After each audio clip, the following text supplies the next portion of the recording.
Welcome back. And next we have Helen Mack, our optimism coach, here in the fourth in the series of optimizing outcomes. And she's talking to us today about maintaining an optimistic mindset. Helen. Hi, Linda. Welcome back. So tell us more about how we can do that. So we've been talking about this whole idea of optimizing outcomes, and the mindset is one of the foundation pieces. But it's really great to get your clarity right first and then get into momentum. And then as you're maximizing your momentum, it's important to maintain an optimistic mindset. And the key here is about optimism as a power to help you achieve greater outcomes. So optimism, the baseline word comes from the Latin optimus, which means the search for the good or the search for the best possible. And your viewers may remember our conversation about best possible in the first session. So an optimistic mindset allows us to take a different approach. Generally speaking, when we're looking at the world, I think we've been taught the wrong spectrum. Most people have been taught about positive thinking. But what most people think is that we're supposed to somehow be happy all the time. Bad news, life's not like that. We have ups and downs, we have tough times, and even as a professional optimist, I have bad days. The difference is that if you're looking at the positive thinking solution, then when you have a bad day, the reaction tends to be, now look, don't panic, don't stay calm, it's all fine, and then you need to just kind of chill out and think nice thoughts and everything will be okay. When we come across obstacles, they need to be something that's part of the reality that we're ready to cope with. So we still have bad days. Even you and I, who focus on this a lot, have days where you go, oh, it's just really, really hard today. The next step is the reality check step. And the reality check is 3 pieces. If you and I were going on a trip and we wanted to make sure that we get there in the nicest possible way, there are 3 things we need to identify. Where are we now?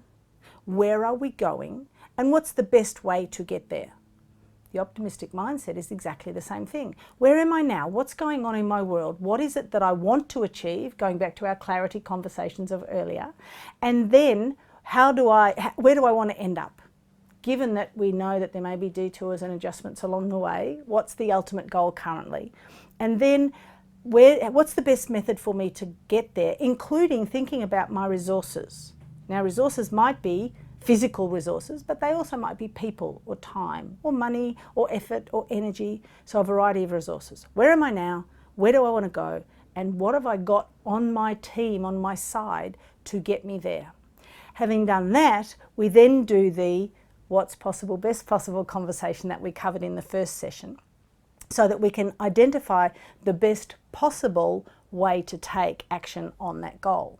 And built into that is this idea that along the way, if we keep making choices around optimism, choices around best possible, then that conscious choice opens things up for us. We're more likely to see and seize opportunities that come along versus being closed to, no, I'm just going to do this. An optimistic mindset is also about opening our eyes to everything that is around us and seeing how can we get the best possible outcome from all of those things. I suppose into that comes appreciation. Would that be right? Appreciation for what you're taking note of that? Would that be a valid very much so. point? So appreciation of the journey, appreciation of the steps that you've managed to take, appreciation of the people around you. Gratitude is a very big part of an optimist's mindset.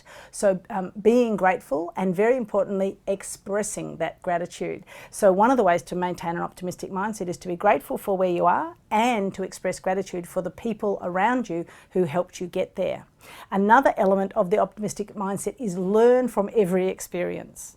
We're going to have some good and some bad, and we can learn from both of them. So learn from every experience is another element of the principles of maintaining an optimistic mindset.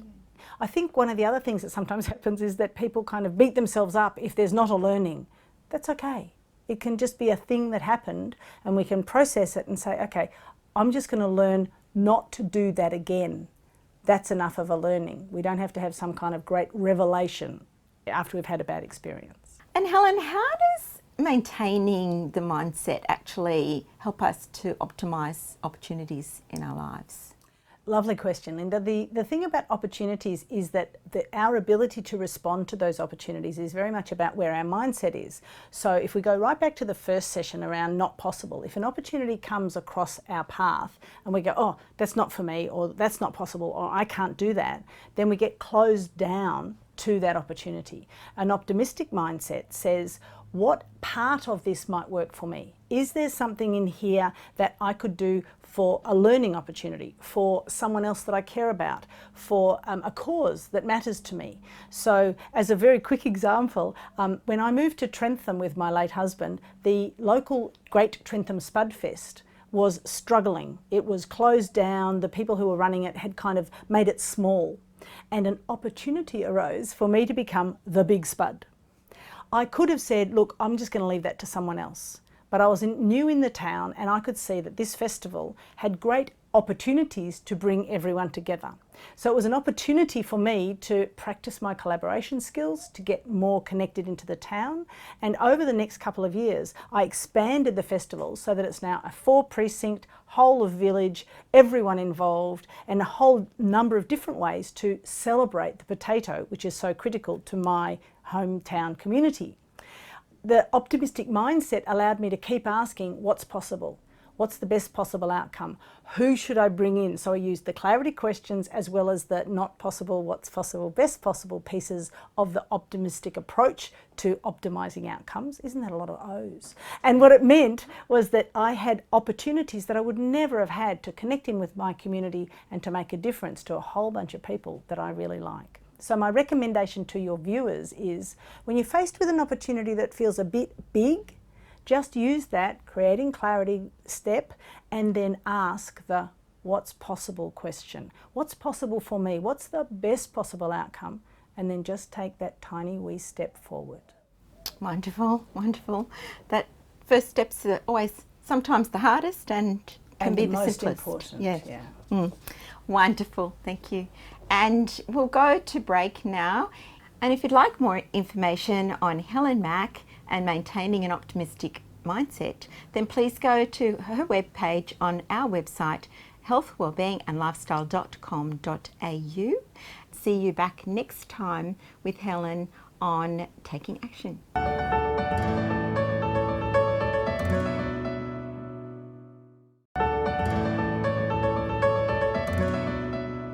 Welcome back, and our next guest is Kaveri Sequeira, a certified health coach and author, and she's here with us today to talk about the human diet. So Kaveri, welcome. Thank you, Linda. Really happy to be here. So Kaveri, the human diet, we're all humans. So what do you mean by the human diet in this case? So the human diet, Linda, is essentially the diet that Homo sapiens evolved to eat 250,000 years ago. So as elephants, every species on Earth have their own diet. So the elephants have their own specific diet that they eat, which is grass and a lot of leaves. The ants have their own diet. Different bird species have their own diet. So the human race, as we evolved, also had their own diet. Now the diet can be observed when we observe the last hunter-gatherer race in the world, who are the Hadza people in Africa. And they, till today, go and hunt and gather their own food. So when we observe them, we've seen what they eat, and it is essentially, hunting for meat, fish, a lot of fruits and vegetables, nuts and honey, and a lot of water. Because essentially we need about 7 to 8 glasses of water a day to be hydrated. So that is essentially what the human diet consists of.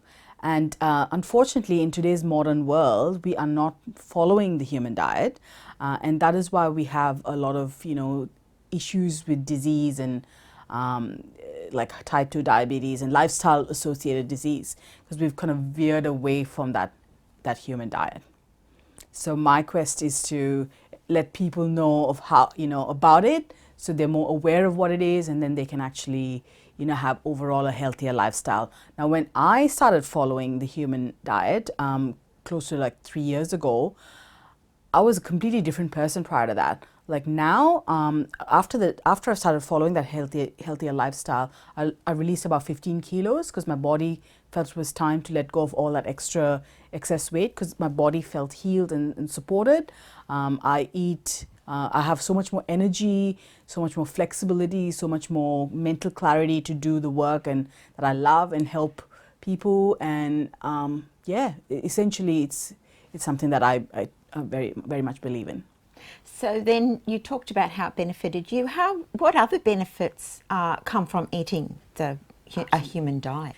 Yes, so again, to look at the benefits, if we go back to observing the Hatsa people, that particular community has no disease like lifestyle disease that we have today, like obesity and type 2 diabetes, that doesn't exist because they're also like super fit. And because they have to run like 20 kilometers a day to catch their food. So they're doing their 10,000 steps easily. And the women gather stuff and the men hunt, Unfortunately, in this day and age, we're not doing that. And so it's clearly eating that natural diet is certainly helping them with that health and fitness. The food that we eat in the modern world today, on the other hand, has got like processed stuff, chemicals, a lot of additives, just not real food. And that's causing all the problems that we are having in today's world. Plus, we're not moving enough. We're not hunting and gathering our own food, and yet we're eating 3 meals a day which is not sort of giving us the nourishment that we need. So so following the human diet will essentially help you get the benefits of better overall health. You have amazing energy levels, you have mental clarity to actually live the life that you deserve and dream about. You're not, sitting at the doctors, and popping medicines because you're eating what you were evolved to eat as a Homo sapien. So those are some of the benefits. And also eating that way naturally from nature, what's available in nature will help boost your immune system as well, which is a big thing that results in a better, healthier lifestyle. So those are the benefits, and I think it's really valuable. So Kaveri, then from all that beautiful information, what is the top advice that our viewers could take away with them today? Sure. So whilst we can't hunt and gather our own food like the Hatsa people, there's certainly things that we can do to have a better human diet and a more natural diet to lead to a healthier lifestyle. Some things that you could do is source your food from an organic food store, so you know where your meat and your fruit and your vegetables are coming, because we deserve that. We deserve to have a better, healthy lifestyle. So it'll be great if we could start voting with our money and actually buy food that's actually good for us. The second thing you could do is, and a lot of people are doing that these days, is having an edible garden. Grow your own food, and you know exactly where your food's going to come from. You can eat more seasonally, so you can buy fruit and vegetables that are in season, and that's actually going to help you. It's going to be fresh. It's going to be great for you. And this is my big one. Like if you go and buy a package and it's got like 15 ingredients at the back, look at the ingredients is my first tip. And if you go and you find 15 ingredients at the back, I can tell you that is not going to be very good for you, because it's probably got a lot of processed stuff and chemicals and all that not cool stuff in it. And you want to be veering away from that if you want to have a better, healthier lifestyle. Thank you, Kaveri. And for more information on Kaveri and the human diet, then please go to her webpage on our website healthwellbeingandlifestyle.com.au, and we'll go to break and be back afterwards with more amazing guests.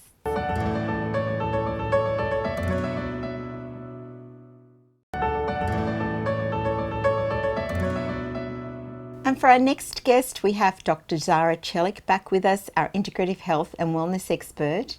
And today she's talking to us about hammam ritual. So welcome, Dr. Zara. Thank you. And what is a hammam? Great question. So a lot of people, I'm sure our viewers will be wondering, what is a hammam? Because quite frankly, it's, we don't have it in Australia, right? Or it's not common in Australia. but very common in Middle East and Europe. It goes back to 7th century, and it is typically a space that is designed for a bath house. It's like a bath house, just to make it simple for our viewers. So it is designed, usually it has a very high ceilings, it's a dome shaped, and you can literally see the sky. That's a typical traditional design. Now, of course, we're not going to get that in Australia, but what is also part of a hammam is when you step into a hammam, it is heated floor. It is all heated throughout. It has a beautiful marble that's also heated, and it's an amazing slab where people can lie down or sit on it to experience the ritual and the benefits of the ritual. And of course, there's also steam and lots of water for purification, for grounding, for relaxation, and also for cleansing. So that water element, the whole copper and the marble and amazing, beautiful dome ceilings is what really makes the hammam special. And the most important is the hammam ritual itself, which is just divine. It has numerous benefits on the mind. It has numerous benefits on the nervous system, on the physical body, to bring the body to calm, to ease. It is nurturing. It is healing. It is purifying, detoxifying, rejuvenating ancient ritual, which goes back to 7th century. So there's a lot of wisdom in this ritual. And the nurturing component is what makes it very special. That is lacking in our modern world. Nurturing is lacking, unfortunately. So people love to be nurtured. They want to go back to the ancient time and experience what those people experienced. With the body, though, there is the exfoliation, which people also loves. It has benefits, as I said, on the physical body. It's on the skin.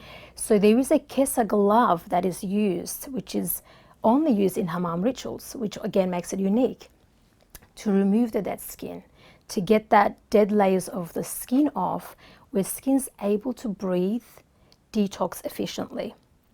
And with that, there is a technique, there is a rhythm, and it's done in a methodical way. When the dead skin's coming off, there's a lot of blood circulation that is coming to the skin surface. While that dead layers of skins are rolling off like little mini spaghettis, there's lots of blood circulation. And what is blood circulation? It's, collagen stimulation, elastin stimulation, hyaluronic acid boosting. And then the skin is glowing, it is lush, it is smooth, it's healthy, because that dead layers just come off, and it is breathing and it is detoxifying naturally. So the skin's glowing. That's a beautiful benefit on the skin. But also, as you might lying down on that marble bench, Linda, the muscles are relaxed, the joints are relaxed, the mind just drifts off. It's completely still.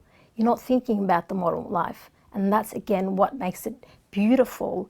And that's what also it is mostly now sought by many people in the modern life. They want to really bring calm to the mind, because it's overworking, it's overfiring. There's a lot of stress. So people love it for that, because it really gives a pause to the mind to be still, to be at that very moment, to connect with self while being nurtured. So that's beautiful.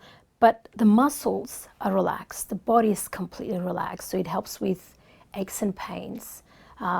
That's also is another reason people seek out the hammam rituals. There's also the brides, they get ready. There's beautiful rituals around getting a bride ready. It's cleansing, purifying, detoxifying, and getting her to connect with the inner self, to be ready for that. So there's so much behind that. It's not just a physical level. I want to also point that out as well. There is mother and baby ritual. There is a pregnancy ritual. It is so diverse. It is so beautiful. And, there's that ancient wisdom behind that. Clearly, if they practice that for such a long time, for many, many centuries, there has to be something to it. And that's what people are wanting to experience day to day. And one thing that is my favorite in the hammam ritual is that luxurious, silky, gliding, beautiful soap bubble massage. It's poured all over the body with a beautiful cloth. The whole body is just covered with that beautiful soap bubbles and just massage through. That is my favorite. And for our viewers out there, how often can people have them, and is it for all ages? Yeah, sure. With my girls, for example, they started when they were a week old. Now it is done a little bit different. So they were more in a beautiful copper ball and literally just swimming in that lots of water. And then they usually hand exfoliate instead of using a Kesa glove. As they grow, then there's a beautiful silk one that we use. Any age group can go in and benefit amazing nurturing rituals. As I said, it is all about nurturing. It is all about cleansing, purifying. But with babies, of course, it's about nurturing, and they love that. They need that, right? So anyone can do it. As I said, my girls started when they were little. There is no age limit, and there is no time limit. You can experience it as long as you want. But I know with the modern life, people don't put time aside for themselves. And with that, I say, if you can do it once a month, brilliant. But traditionally, it is done every week. Thank you for that, Zara. My pleasure, Linda. And for more information on Dr. Zara Celik and the Hammam ritual, then please go to her webpage on our website, healthwellbeingandlifestyle.com.au, and we'll say bye-bye until next week.